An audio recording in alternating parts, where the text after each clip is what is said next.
aspects of being, dawn, world outlines, obvious, same thing. Form that open moving doors to things divine.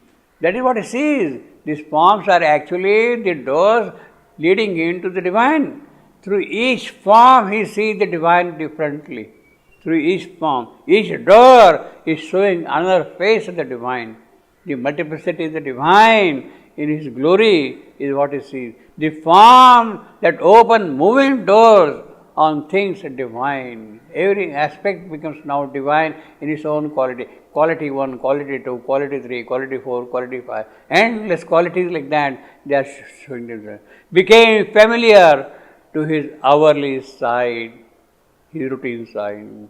The symbol to the Spirit's reality, the symbol to the Spirit's reality, the living bodies of the bodiless, the living bodies of the bodiless.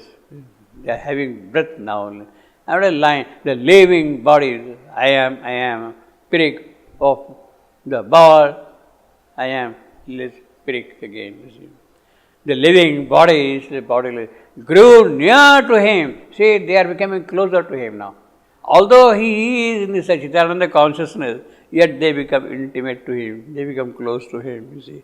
See, he knows that these are objects are there. Yet when they come with a certain kind of a closeness, you have a different look at them, you see. Grew near to him, his daily associate. See, this is the Satchitananda world. He is everywhere, he says, nothing but the divine, divine, divine. Grew near to him, his daily associate. The exhaustless sayings of the unsleeping mind. Now he is describing a few details like that. The exhaustless sayings of the unsleeping mind. Later aims of his contact with the invisible surrounded him with countless pointing signs. So what does the mind do? The unsleeping mind do? It surrounds him with countless pointing signs. The exhaustless saying of the unsleeping mind. That is how the lines can. Later aims of its contact with the invisible. Contact with the invisible. Later aims of its contact with the invisible. Mind can see, be with that. Surrounded him with countless pointing signs. Yes, this is the. It is showing that the voice. That is as far as the unsleeping mind is concerned. Then about life. The voices of 1,000 realms of life mission to him her mighty messages. So he is getting with exhaustless seeing, he is seeing multiple facets of the unsleeping mind. He is hearing voices from realms of life. The voices of 1,000 realms of life mission. It's not one life, two life. There are various forms and expressions of life. Each one is telling him something, you see.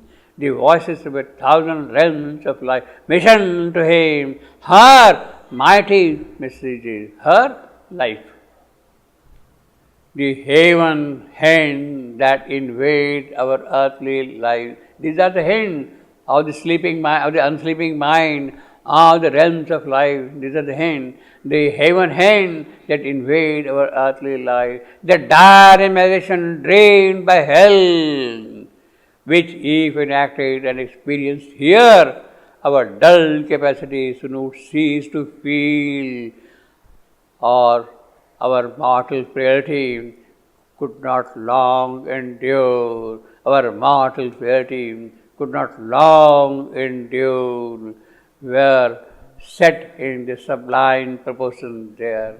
Now this is a wonderful phrase. Mortal frailty. It is not mortality, it is the frailty of mortal.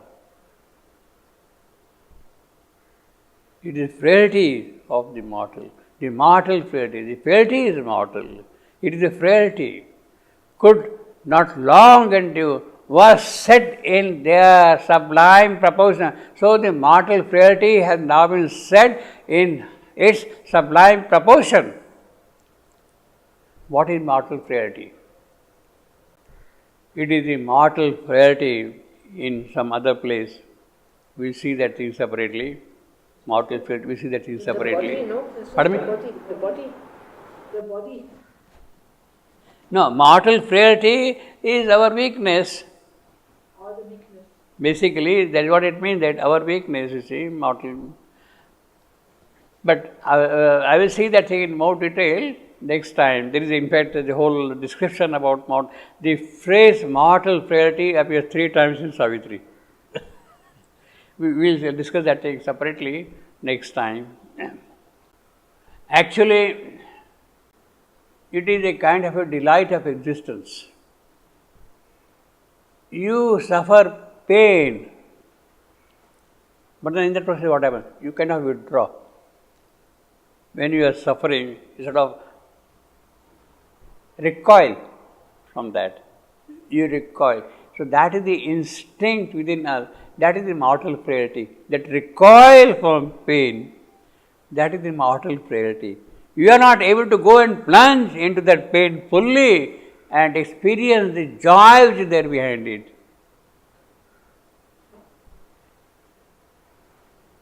Experience the joy which is there behind. You kind of recoil from that. That is the mortal frailty. That is the mortal weakness. You accept death. You accept pain. You accept suffering in its full measure. Plunge into it and see what is behind it. Then you see that there is a joy after all behind that thing, you see. Now, because we withdraw, we recoil from that, then it is a frailty. So, in that sense, mortal frailty, it is this mortal frailty which invites death.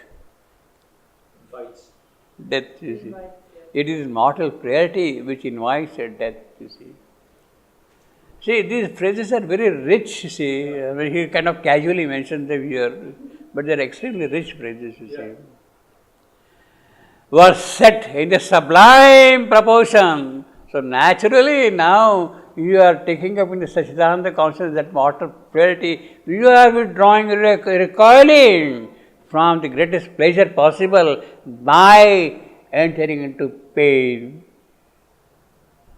By entering, you are recoiling from hell to enjoy the greatest joy of heaven, which is possible to you, see.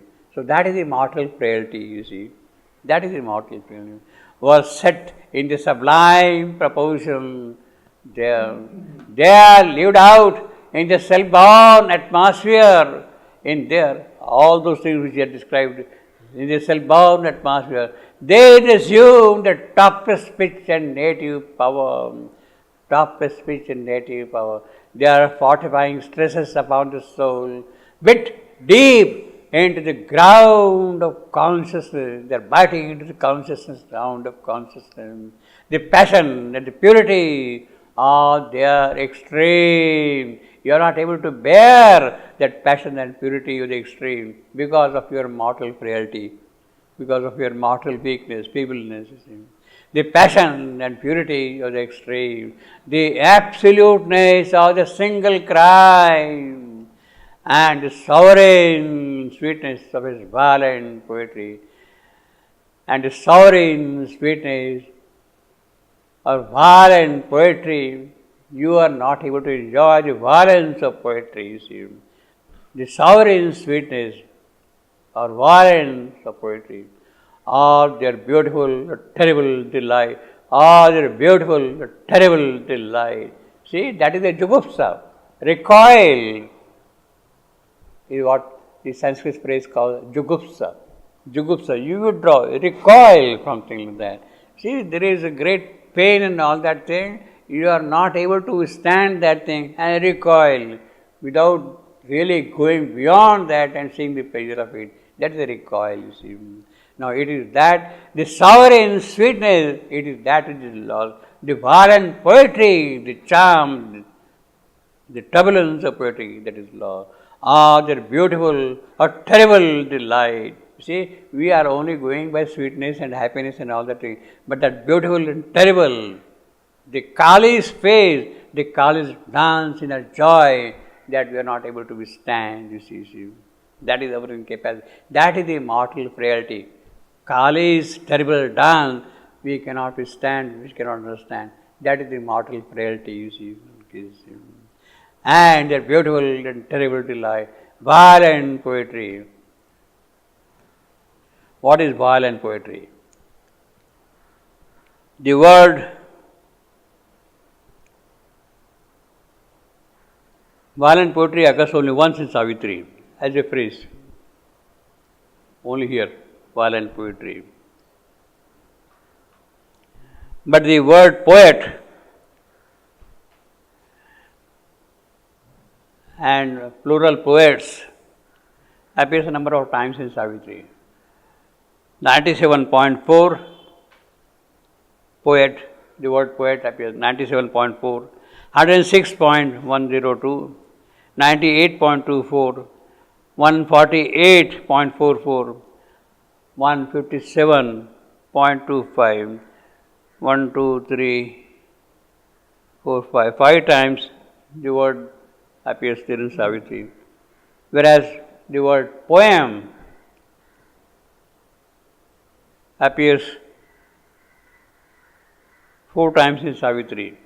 Poem 86.21, 95.13, 98.48, 143.11.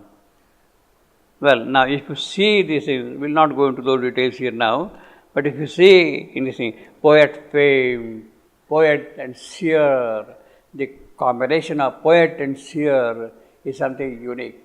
Poet who is not only the creator of the word, but also sees things behind that thing. Kavi, the original Kavi of Sanskrit, he is simultaneously a seer and a poet, a creator. So this word is a very creative word, violent poetry, or that beautiful or terrible delight. This is the description of Kali in her fury, you see, both you see. Now this is what he says. They are lived out in the self-bound atmosphere, all these great mighty things, you see.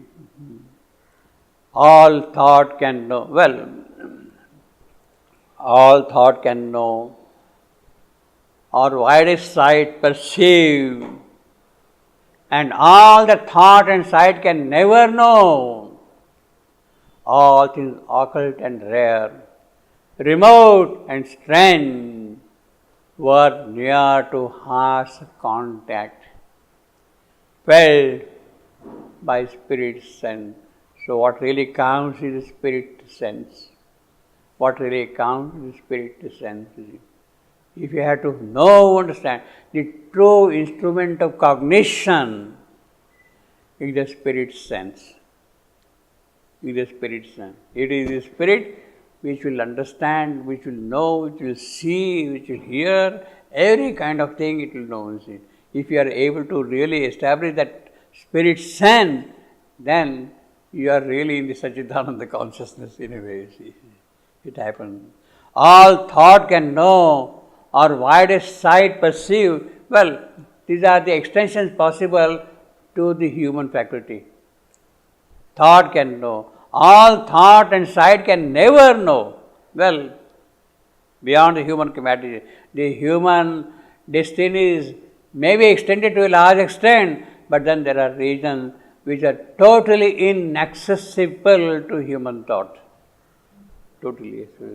All things occult and rare, occult, hidden, kept secret away from you, remote and strange, were near to heart's contact. It is the heart's contact, the spirit sense, which really matters.